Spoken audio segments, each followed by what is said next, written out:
भारत पाकिस्तान के बीच तनाव के चलते इटावा में नागरिक सुरक्षा के लिए जीआईसी मैदान और शास्त्री चौराहे पर मॉक ड्रिल किया गया। वरिष्ठ पुलिस अधीक्षक के निर्देशन एवं अपर पुलिस अधीक्षक अपराध सुबोध गौतम एवं सिटी मजिस्ट्रेट दिग्विजय सिंह के नेतृत्व में पुलिस, एनसीसी और दमकल के साथ संयुक्त रूप से मॉक ड्रिल आयोजित की गई। बीती शाम प्रदेश सरकार ने प्रदेश के सभी जनपदों में मॉक ड्रिल करने के आदेश दिए थे। ड्रिल के दौरान नागरिक आपात स्थितियों में सुरक्षित रहने एवं राहत व बचाव के बारे बताया गया।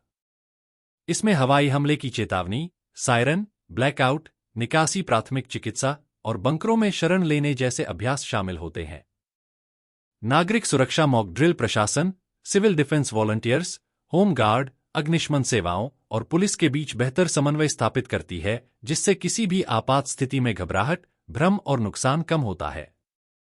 इस दौरान क्षेत्राधिकारी नगर रामगोपाल शर्मा, क्षेत्राधिकारी यातायात आयुषी सिंह, प्रभारी निरीक्षक थाना कोतवाली यशवंत सिंह, प्रभारी निरीक्षक थाना civil line Vikram Singh, fire officer Sanat Patel एवं पुलिस प्रशासन एनसीसी के अन्य अधिकारी कर्मचारीगण तथा पूर्व सैनिक मौजूद रहे।